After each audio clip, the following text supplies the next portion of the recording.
Welcome back to Cocktails and Classics. I'm Dylan. Joining me are Ben and Cam. We're back again.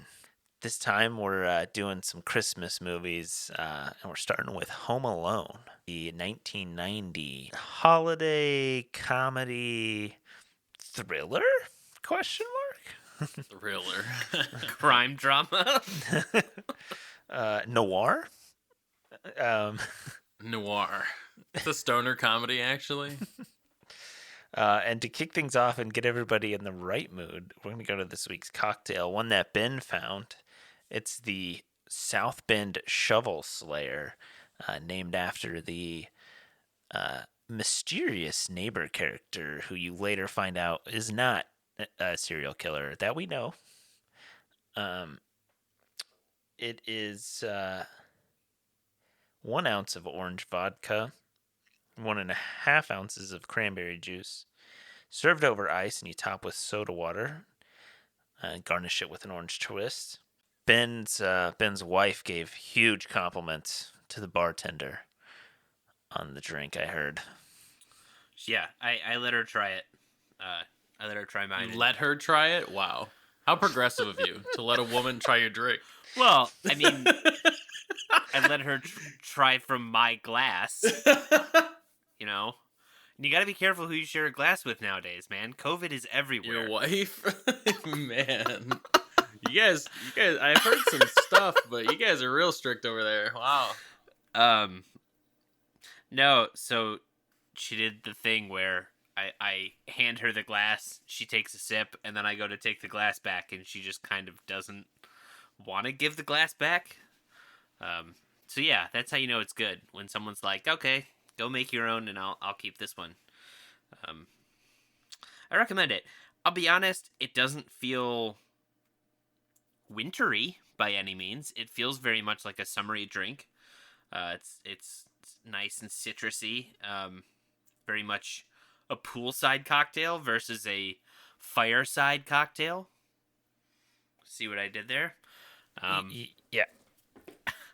But yeah, this would definitely be like a go-to summer drink I would make by like the pitcher.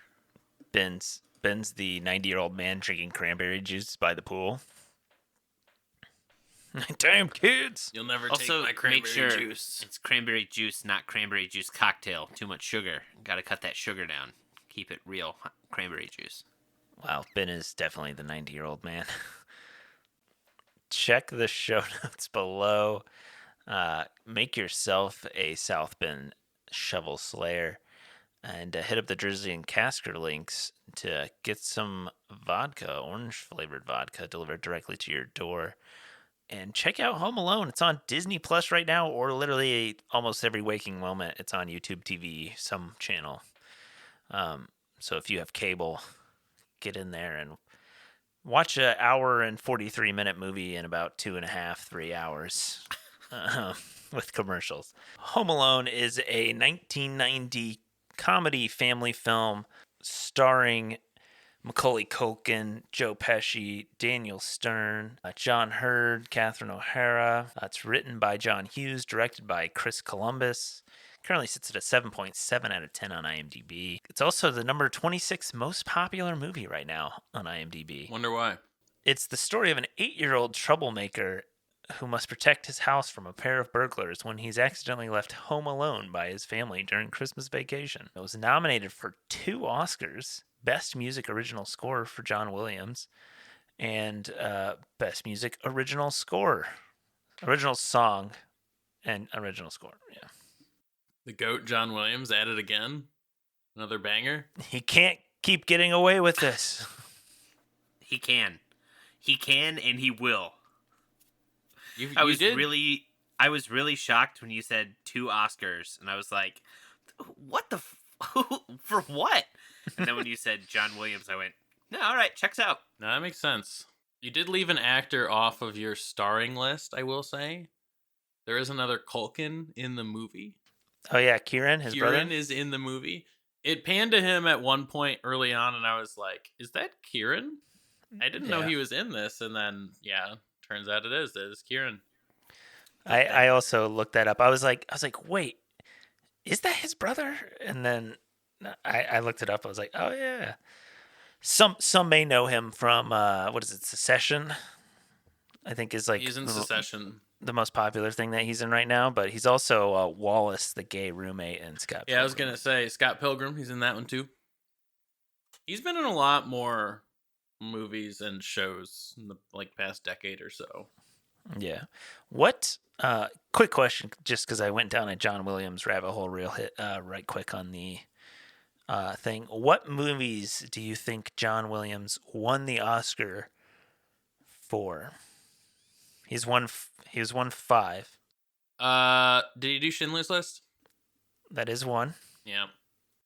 I'm just trying to think of Spielberg movies, I guess. I mean, I know he's done others, but so Schindler's List is one. Did he do The Color Purple? That did not. E.T. maybe. E.T. Indiana Jones? I don't know if any of those would have won. Maybe. He did not win for that. Wow. Think of other stuff. Oh, Harry Potter?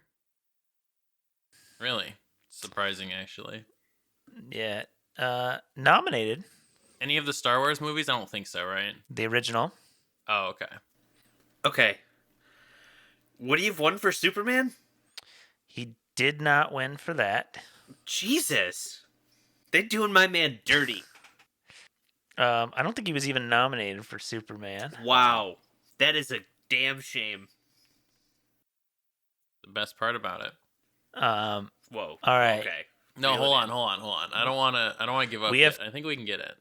Do you want a hint? Did he do Jurassic Park? He did do Jurassic Park. He did not Yeah. win for that. All right. Are the remaining movies, are either of them or are both of them before the year 2000? Both are. Are they both Spielberg movies? One is that I know of. Hold on one second, and I will. Did you I'll Saving get you- Private Ryan? No. We've done one on the podcast.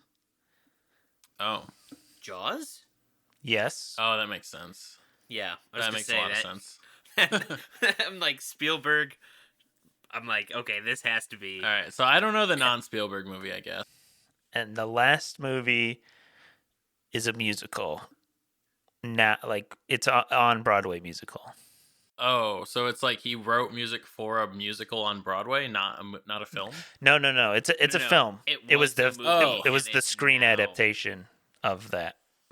Not Chicago, right? It's probably too late. So it was a Broadway musical that.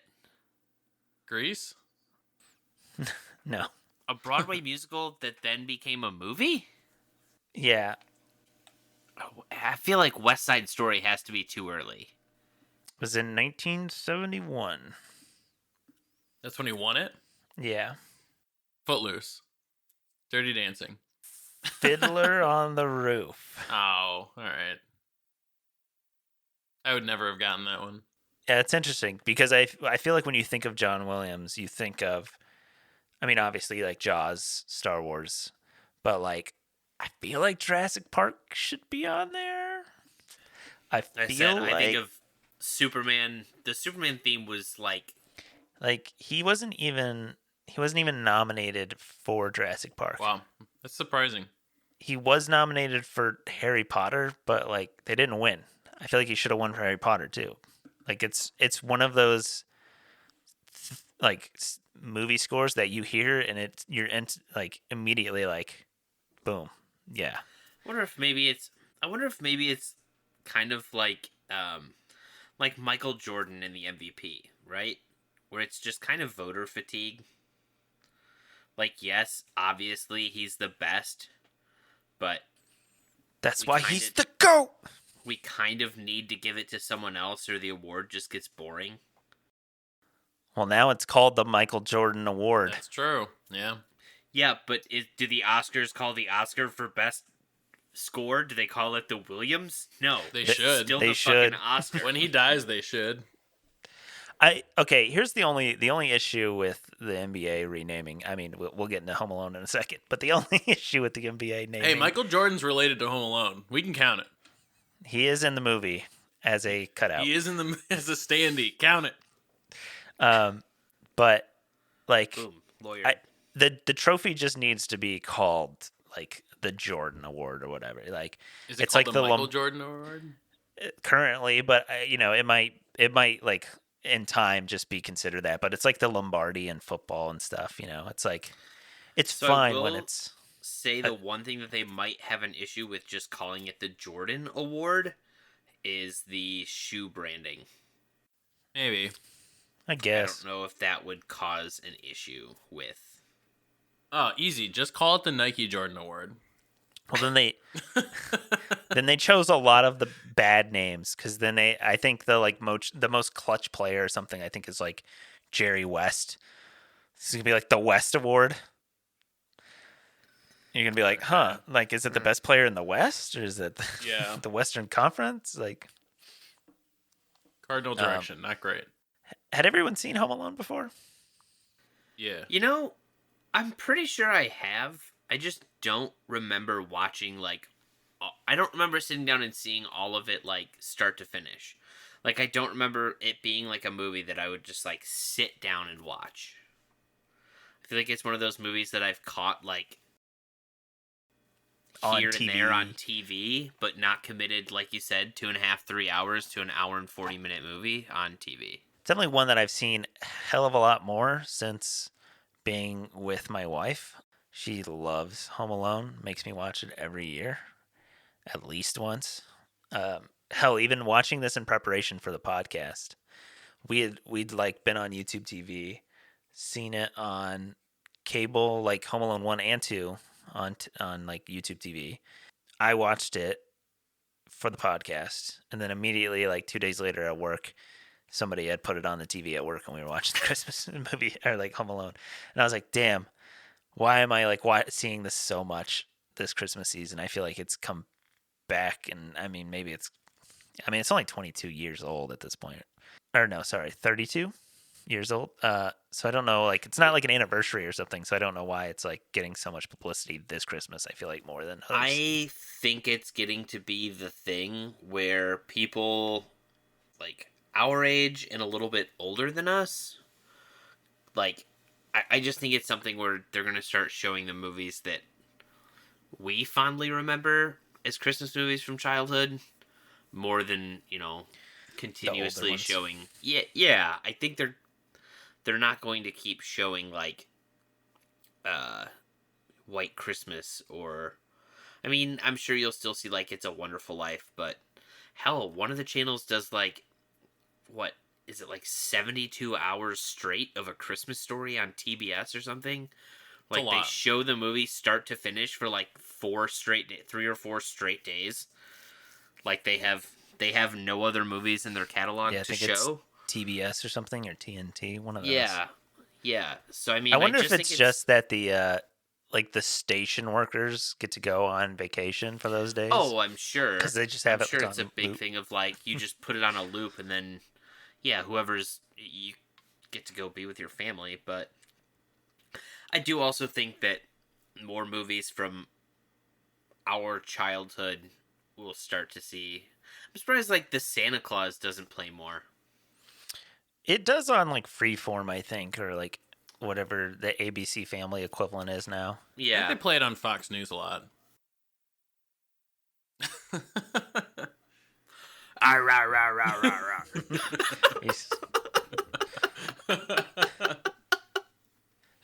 You're welcome. You're welcome for saving that bit. I'm kind of like you, Ben. I feel like before I really didn't watch this movie at all. Like I maybe have seen like a few things, and then see it a lot more now, like once a year, and it's all right. I was never like super strongly like one way or another on this one. Yeah, I was never, like, big. It just wasn't something.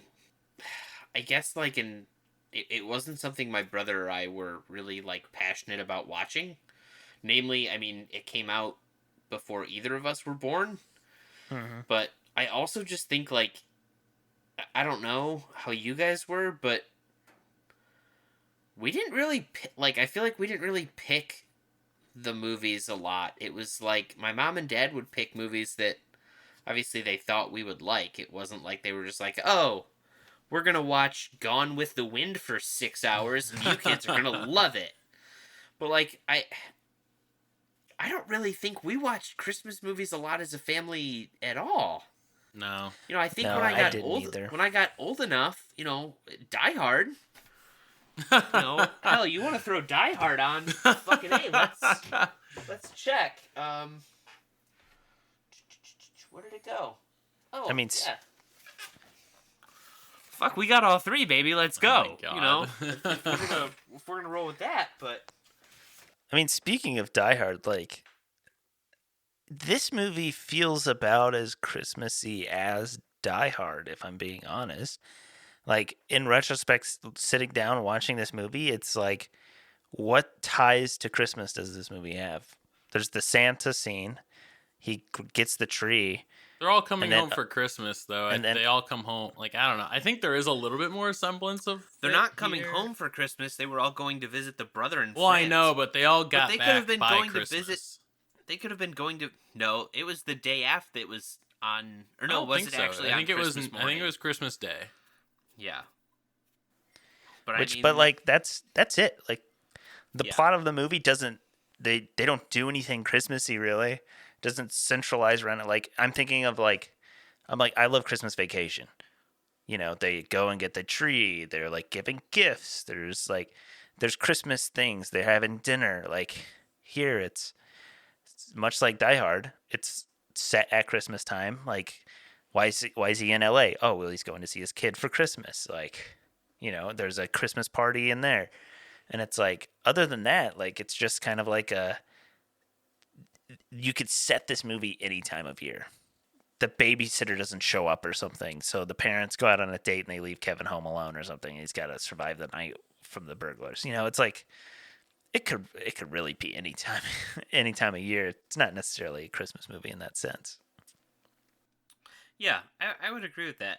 You know, if that's. I think, once again, we've just gone through to prove the argument that Die Hard deserves its place On the all-time Christmas as list. the top Christmas movie, you know? I mean, the proof is in the pudding. That being said, I don't love Christmas movies. Like Ben, I didn't really grow up on them. So I'm like, I think a main draw of Christmas movies is the nostalgia factor for many of them. And I think for me to like get to that point where I'm like, oh, I'm very nostalgic, love this movie. It's really hard because like basically the only one we would really watch when I was growing up would be like maybe the Charlie Brown one and the Dr. Seuss Grinch like cartoon. See, mine was always and I don't think we watched like Rudolph, Rankin and Bass, but and again, I think I have it here in my DVD case, somewhere. I have the whole little like collection of the movies. But like Santa Claus is Coming to Town, I remember watching that. I'm like, because they're only like 45 minutes, like they were made for TV, so they're only an hour long. Like I remember watching Santa Claus is Coming to Town a lot. And then I remember Rudolph later on, but I feel like I was watching Rudolph like that became like a tradition for something that I would put on while making like pastries or something.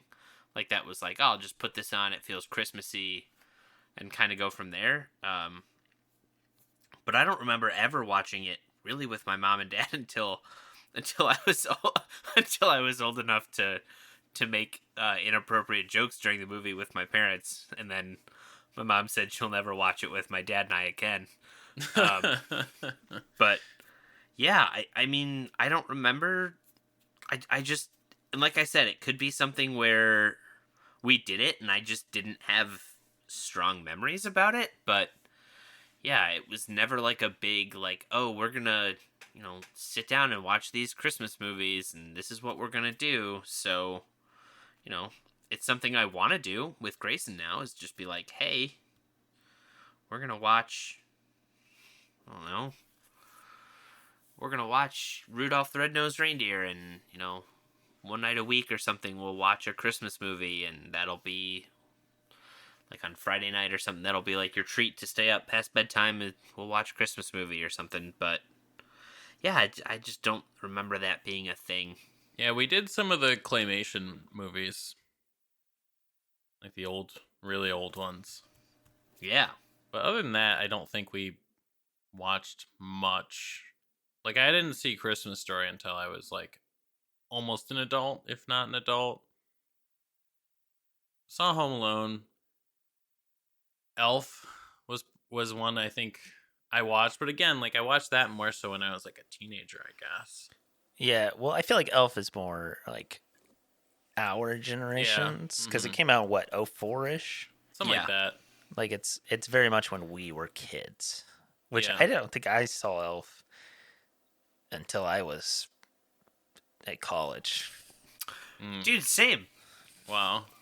Same. Yeah. I think I definitely saw it when I was in high school, at least. A group of people were like, "You've never seen it?" And I was like, "Nope, and I really don't care if I do or not." "Oh God, we have to watch it right now." I was like, "All right, it's okay." And they're like, "What?" I think it's a great movie. I think it's very good. I think you think it's a great movie because... No, it is actually a great movie. It's not just because of nostalgia. It is actually funny. I think it's actually funny. Take off your rose-tinted glasses for a second, Cam. No, I mean, I think it's time actually for a rewatch. I just watched it last year. I haven't seen it this year yet, or maybe we did. No, we did not yet. Like I said, I think it's actually good, but I do agree. I think it's hard for Christmas movies to actually be like good movies. Like it's just so. There's something so cliche about the whole concept in general. It's hard to escape that. And that's why the best Christmas movie is actually A Violent Night that just came out in theaters this year. Okay, but did you see A Violent Night? I did see it, yeah. Dude. It was good. It's a good movie. I'm not gonna lie. It was a fun movie. Yeah, I enjoyed that movie much more than I thought I would. Yeah. Oh, for sure. Yeah. I was like, all right, I'm gonna enjoy just the violence of it and whatever. And then the movie ended, and I was like, that was surprisingly good. Like I surprisingly enjoyed that more. Yeah, it was like I don't know. David Harbour was just so good as this disgruntled Santa Claus, and it's basically just the fucking "I think you should leave" bit as a movie, right? Like no, kinda. Well, I think you should leave bit is Santa trying to be an actor, right? Oh yeah, okay, all right. And this is like Santa is real, and also he basically gets stuck at this place ass. And has to save this family.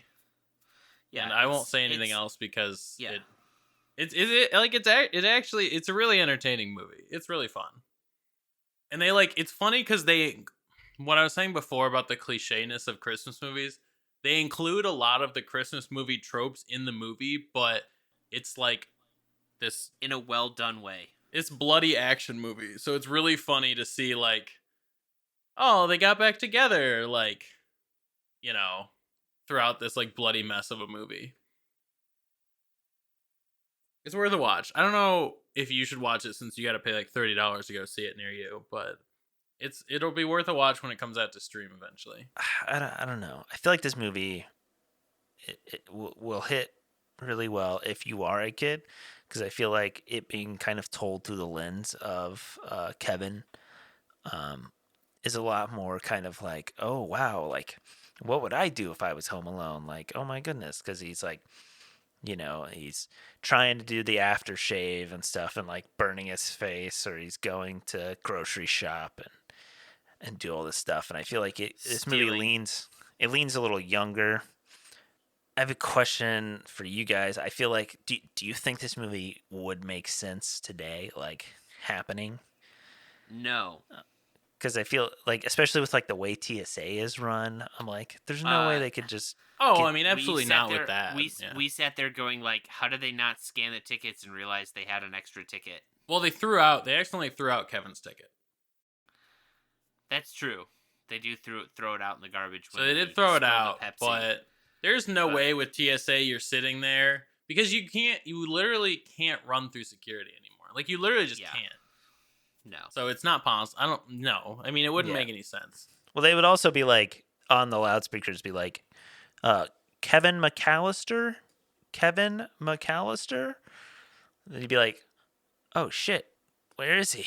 Yeah. So I don't think that's realistic. I mean, I imagine even at the time it was a little far fetched, but yeah, but the magic of a pre 9/11 world where airports were just like, yeah, okay, go ahead.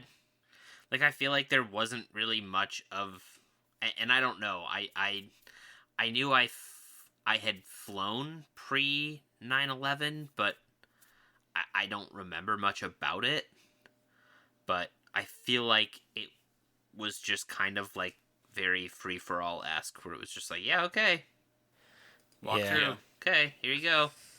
Like, I imagine it's like if you went to the bus station nowadays, I feel like that's how it would kind of be, or like a train station, because you don't really have to go through security on a train, do you? I assume you'd probably have to like at least a metal detector. I don't know. Cam, I think you're the only one who's actually gone on like a train for some distance. Oh, you don't go on a metal detector. You don't do anything. You literally just get on the train. Pull up with the bag? Yeah, you just pull up with a bag and walk on the train. They don't even they don't even take your ticket immediately. The conductor they don't take it till like not the conductor, but they just come through like halfway through. Yeah. I mean, the train's on tracks. It's not going anywhere. Except for on the tracks. I've seen a lot of derailing news. Okay, yes, but there's nothing you can really do as a passenger that's gonna fuck that up. Like if it goes off the rails, that's like a whole other mechanical issue. Just and like this fun podcast. fact, you usually have to be outside of the train in order to cause those things to happen. Probably. Have you ever seen any bandit movies where they derail trains? All right, they're never in the train when it derails. They're outside. They're pulling the switch train so we can fuck the train up and hopefully survive the crash. I literally just said this the other day on when I was talking about the Pokemon game. I'm like, why does every supervillain in something is like, I'm gonna bring about the onslaught, the end of the world, and then it's like, dude, you are part of the world. What do you? But they know they've crafted the plan, so they know how to survive it, and that way any other survivors will have to bow to them, like the peasants they will be. No, I think think about the fact that really pre 9/11, you didn't have to even have a ticket to go to the gate. Right. Yeah. So, for them to just, rush through the security to get to the gate to board, they probably just threw the bags, whatever, and went. I still don't understand how that entire time no one realized they were a person short. Right, even with 12 kids, you'd be like, hey, where, I haven't seen Kevin in a while. What do you guys think? Where's Kevin? Or you would think you would count them as they're getting on the plane, right? Okay. Well, the one girl count when they got on the bus. Well, and then they also when they got away too because the parents went into first class and all the kids got sent into the. But they all still had to board the plane. I think it's silly too, but I don't know. Obviously it's all far fetched. Look, you have to substitute your sense of reality. You really have to. Well. That's my other favorite meme that comes from this movie is like, if any of the things that Kevin did to these guys happened in real life, they'd be dead. Yeah, so I actually did want to bring that up because I have a list here of things that he did and then medical doctors' opinions on what those things would cost. Oh God. So I think what would be fun is if I describe what the thing is, and then what you guys think would be the worst outcome from that, and then I'll tell you what the doctor said. All right, so this is according to some Medium articles, so don't come at me. All right, so the first thing they have listed here is Marv falls down the concrete steps. So this is where he's going to the basement and it's all icy and he slips on it and falls down. Oh, what do you guys think? You guys think you're surviving that? You guys think you're not too bad, just a little bruised? Yeah, I think it's bruised tailbone. Are we talking worst case scenario or it's concrete just in general? It's sliding down concrete steps. Yeah, bruised tailbone. I think you're definitely possibly breaking a coccyx for sure. All right, so this guy... That's best case scenario. Worst case scenario, you hit the back of your head on one of those steps and crack your skull, and you bleed out. You're done. Yeah, so this ER physician said, you don't get up from a fall like that. Busted ribs, pulmonary contusion, splenic laceration, kidney injuries. Doctor predicts the results would be peeing and pooping from bags, pushed around in wheelchairs in some sort of chronic care facility. Oh my god. Why do we have to emphasize the pooping in bags part? Why is that like the thing we really got to make sure we let these people know is that they will be pooping in bags? Don't fall down the stairs. You will be pooping from a bag. Yeah, that's pretty rough. That might be a little extreme, but I think that's okay. So these are worst case scenario. Yeah, I mean, I think it's worst case or like I'd say it's realistic to worst case scenario. Yeah, it's never best case scenario. Best case scenario is you bounce up like nothing happened in the movie. Well, I think realistic is like you're definitely breaking something. Yeah, I think something's getting fractured. But I don't think you're necessarily like having like a with ice. Fucking embolism or anything. You're not pooping and peeing in bags. Yeah, I don't think you're shitting in a bag the rest of your. Well, hold on, it's gonna get worse. So, all right, the next one is that Harry. No, this isn't the paint can one. We'll get there. This is Harry grips a red hot doorknob. So he heats up the doorknob with the blowtorch. What do you guys think? You guys think that's good, or you think you're surviving that? His skin is not coming off. His skin is no. He got off easy in the movie. Yeah, it was basically a brand. Like he was slightly branded. If he grabs that thing legitimately, like again, his skin is staying on that thing. I think that's actually pretty close. So this says that if the doorknob is glowing visibly red in the dark, it has been heated to 751 degrees Fahrenheit. And Harry gives it a nice, strong 1-2 second grip. By comparison, 1 second of contact with 155 degree water is enough to cause 3rd degree burns. The temperature of the doorknob is not quite hot enough to cause Harry's hand to burst into flames, but it's not far. Then this person says, we're going to need to, like, remove parts of his skin with this thing that looks like a cheese cutter. And then they're going to need to graft it onto his hand. So, you're right, Ben. I think it's full-on skin grafts for this guy after just the doorknob grab. Yeah. But that hasn't deterred them yet. The next one is also fire-related. So this is when Harry stands under the blowtorch when he goes into the door and lights his head on fire. What do you think? You think that's good? You patting it out with some snow? No. Well, seeing as it literally sizzled when he put his... It was supposed to sizzle when he put his head in the snow. I mean, he's under that flamethrower for a hot second. Yeah, that's not like a quick... Yeah.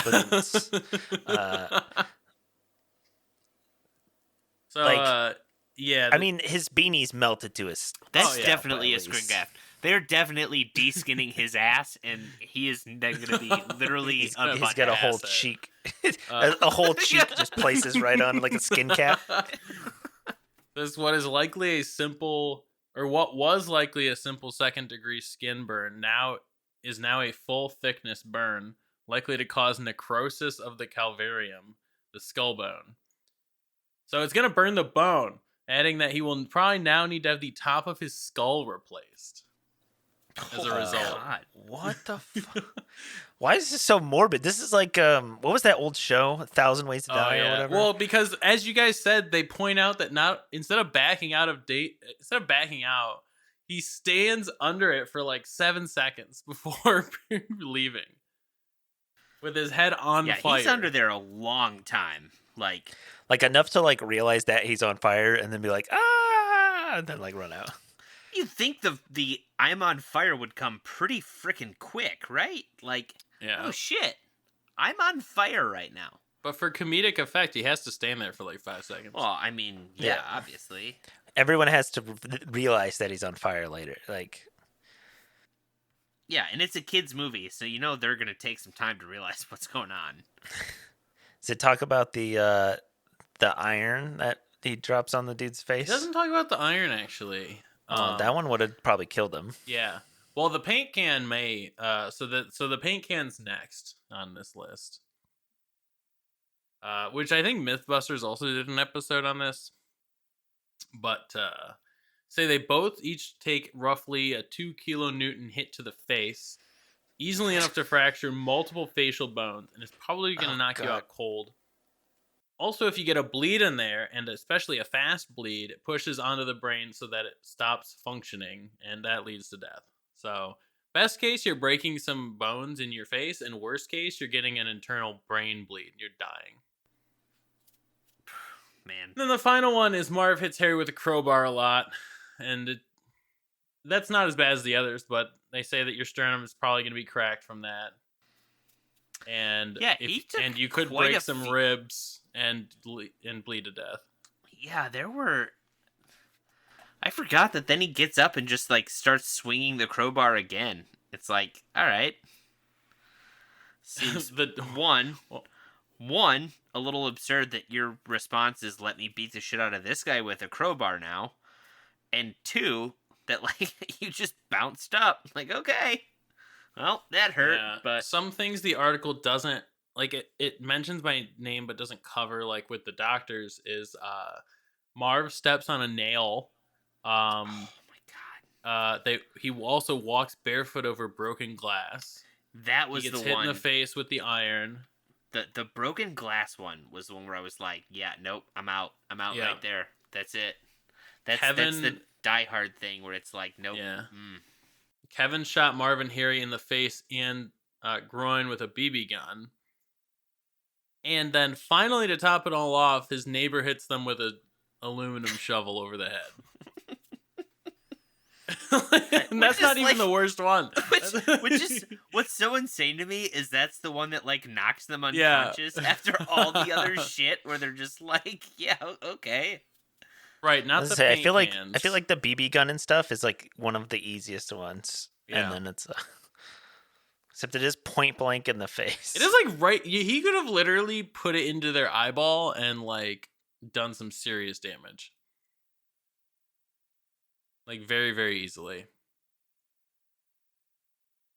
So it's just so insane how he tries to kill them repeatedly.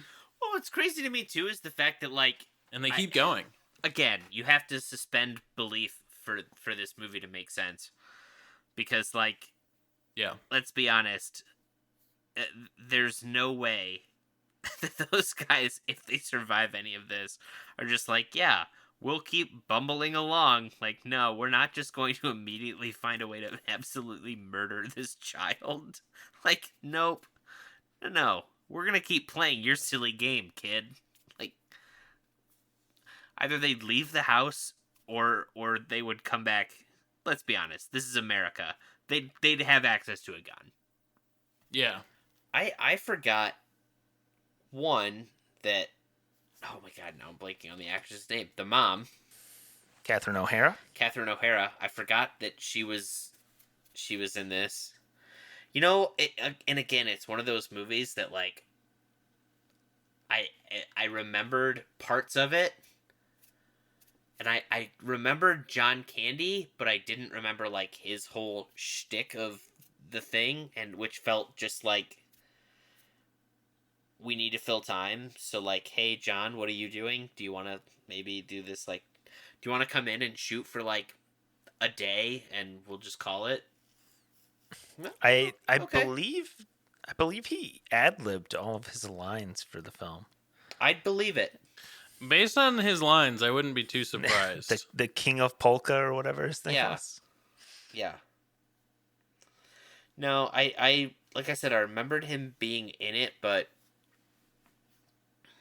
it felt like it was definitely just a favor to John Hughes that he did that movie. Guess I wouldn't be surprised. I mean, he was only in it for all of a couple minutes, right? Like I said, I guarantee they probably shot all of his scenes in like a day. Maybe 2. Like one day at the airport, one day in like the van. Yeah.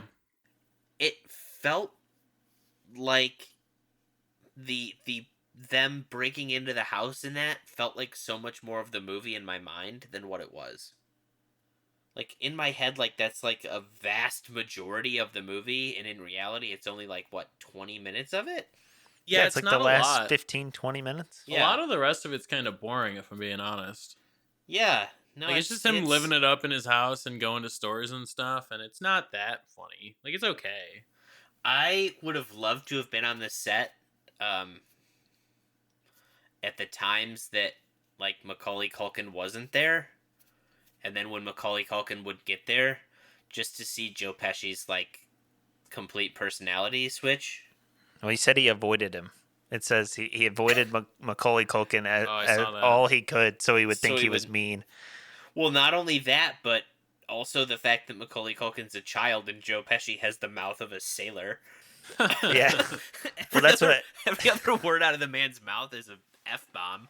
So I think, didn't they said they did like a swear jar or something that they kept for him or something? I didn't see that, but I saw that, like, I guess, every movie he's pretty much done has a lot of swearing. So it said that, like, Chris Columbus was like, use the word fridge instead of the F word. Or then, like, when he's, like, just, like, incoherently mumbling, that's, like, him trying not to curse. Yeah.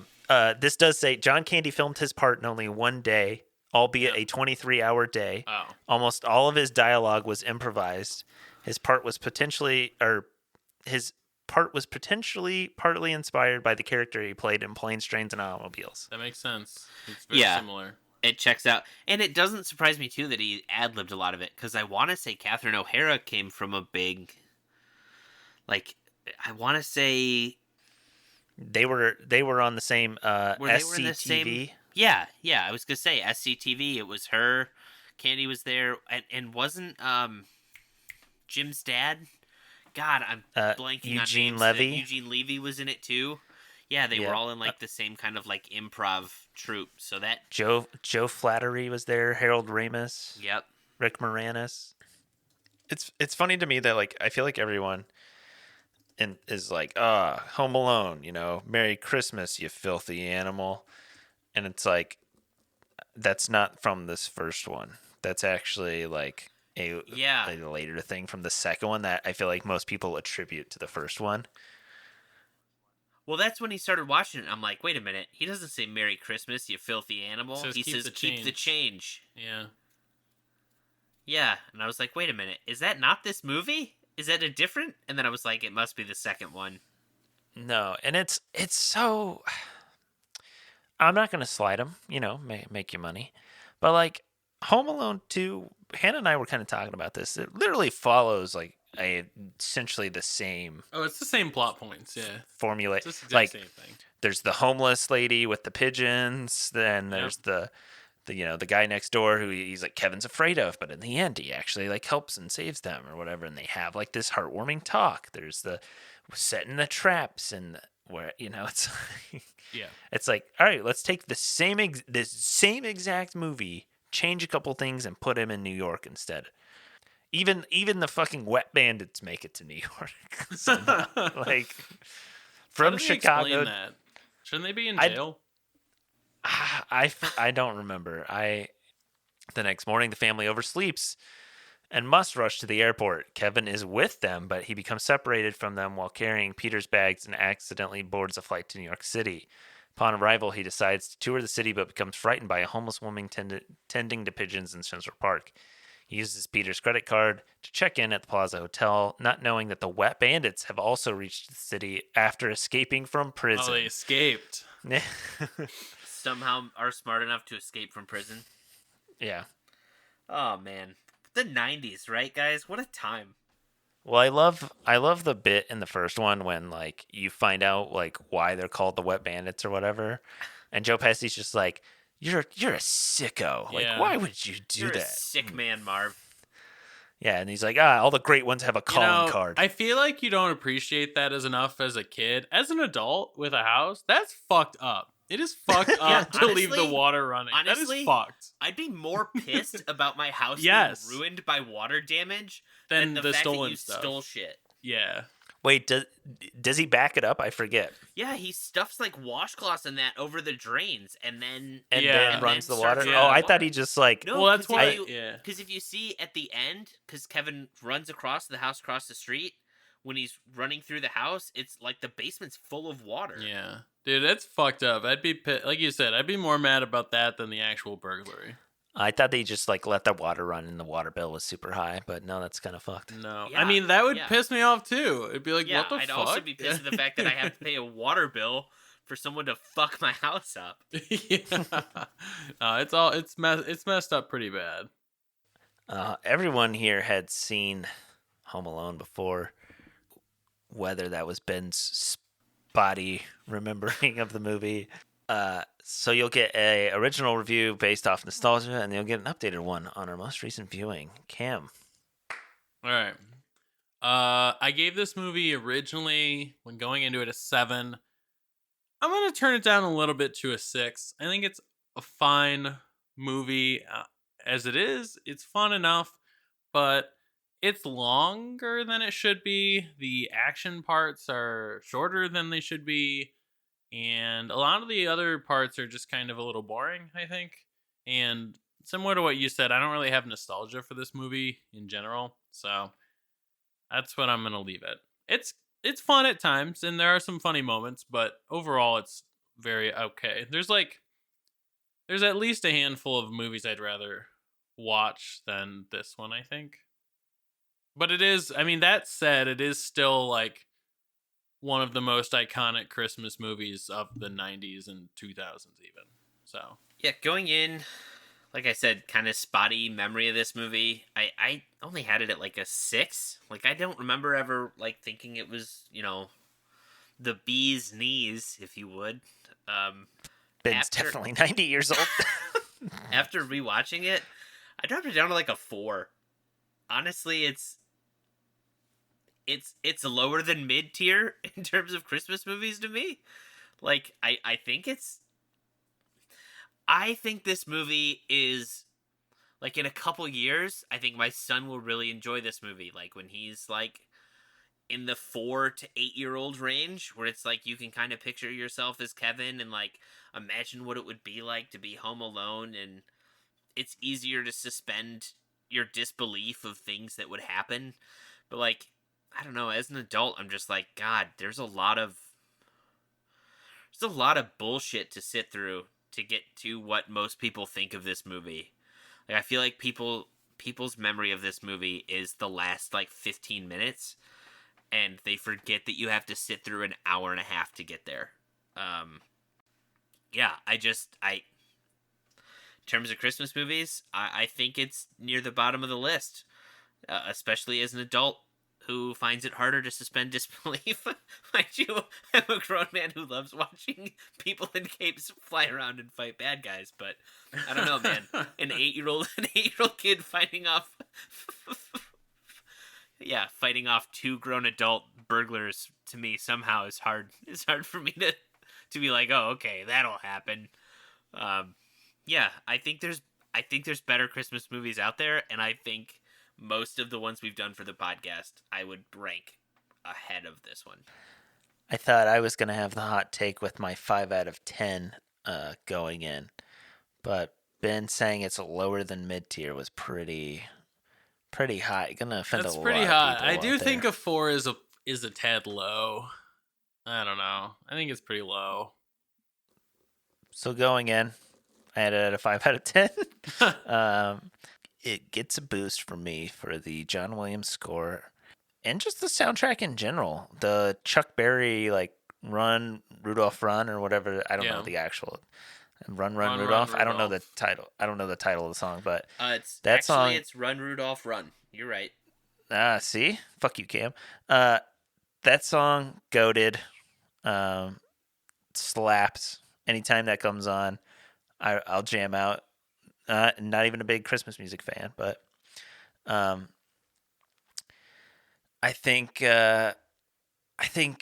John Candy's bit, while funny, serves really no purpose. And honestly, to me, one of the funniest bits at the end of the movie is the fact that, like, Kevin's there, the mom comes home, and then immediately after, everyone else shows up, and it was like, well, you just spent, a whole day driving with the Kenosha Kickers to get from fucking Scranton to Chicago, and You know, you could have been here the same time if you would have just waited for the flight.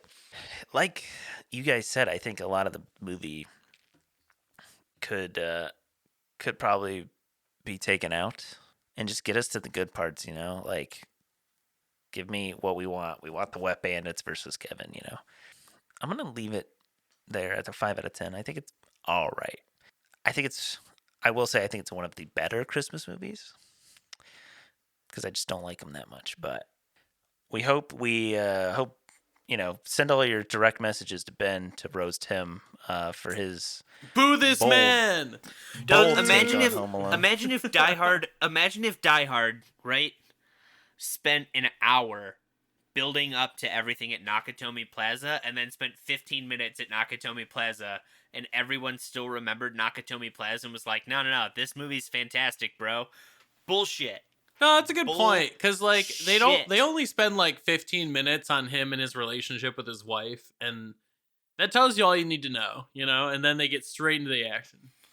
Like, I'm sorry, but straight into the Hans Gruber. Come on. Hans. Yeah, send all your hate mail to Ben. Yeah. Directly. Hey, and if you don't want share spice, us. If you don't want the spice, share us don't look for the with hot your take. friends and wow. Share us with your friends and family. Give us a review. Check out the show notes. Make yourself a South Bend shovel slayer. Hit up the Drizzly and Casker links and check us out next time. And as always, watch responsibly.